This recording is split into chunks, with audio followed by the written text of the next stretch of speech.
Hey, I'm Carissa and I am growing sunflowers today. So I have started this new series on specific flower varieties to grow and just sort of going through the facts of them all in one video.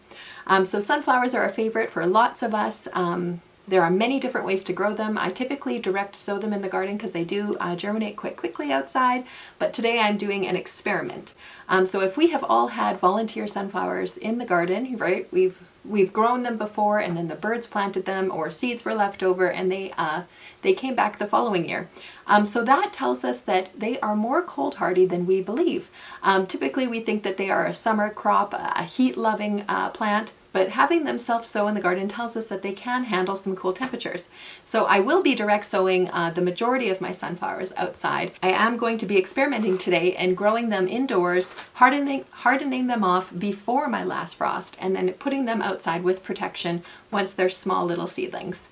So that's my plan for today. So where did sunflowers come from? They are native to North America. They were a food source for the natives, and actually they were commercialized in Russia and then brought back here just recently within the last 100 years. So that's some interesting history for you. So knowing that they come from North America tells us that they can survive in our environment. They do need a little bit more water than some of the drought-tolerant wildflowers in our area, but they are a pretty no-fuss plant to grow. So there are two groups within sunflowers. There are the branching and the single-stemmed sunflowers. And I like to grow both. Both can be used for cut flowers, actually. The single pollenless Pro Cut series is a very premium sunflower, if you want to call it that. They are usually pollenless and they are day neutral. For example, if their maturity date is 50 days, that is when you will get a bloom. It doesn't matter what the day length is, and it doesn't matter how many hours of darkness that plant is getting, it will bloom regardless in 50 days if that's what the packet says. So those are the reasons why Pro Cuts are so popular. And the idea to harvest these, I'll get into another video probably in harvesting a lot of these flowers, but just to give you a tip, the vase life is determined on when you pick the sunflower. So once that sunflower has opened and become pollinated, the vase life dramatically decreases. So picking sunflowers at the right stage is important. So that's about the single stem varieties, but then again, we've got the branching varieties. And the idea with these is to pinch them. So every plant sort of has a leader. If you think of a tree, right, we've got the main central stem. So it's similar with the sunflower. You want to be cutting that central leader in order to get smaller, more manageable stems. Otherwise, you're going to get one big sunflower and then smaller other ones that might not be as usable. Maybe that's what you want and that's okay. Or maybe experiment, see how it goes with your first branching sunflower and see if that's the look you're going for.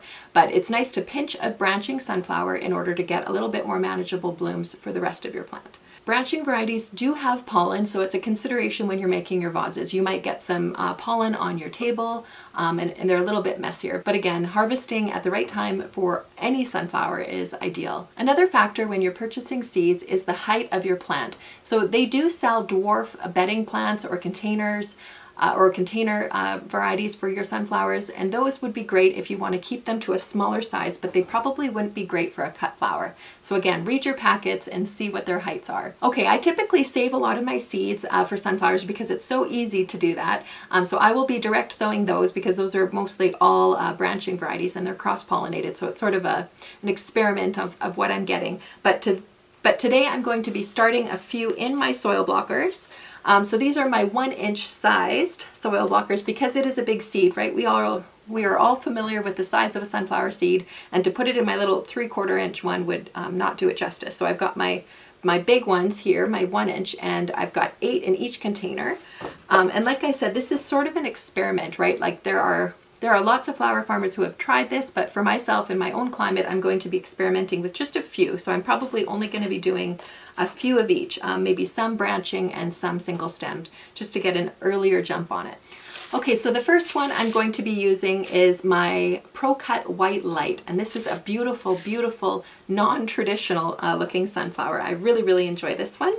And when we are sowing our seeds, typically I've been surface sowing because a lot of the seeds I've been sowing already are very small, but these ones are larger, so these need to be buried.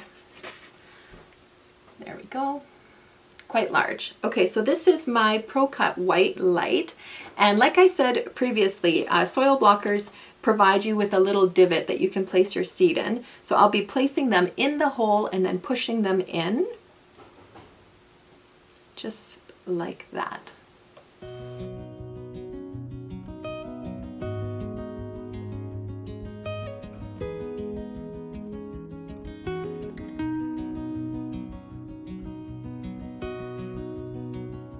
All right, 8 of those Pro Cut Light, and then vermiculite on top, and my little cover. Another one is Pro Cut Red, right? This is a single stem pollenless variety, so I'll be sowing 8 of those in here.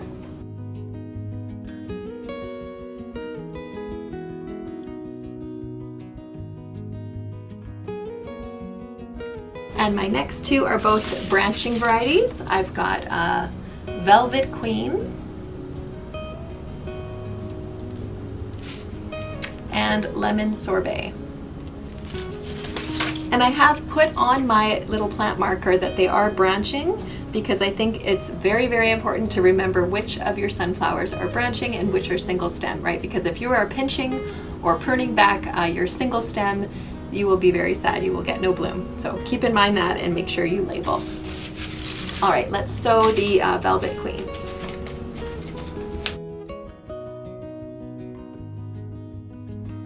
And the Lemon Sorbet.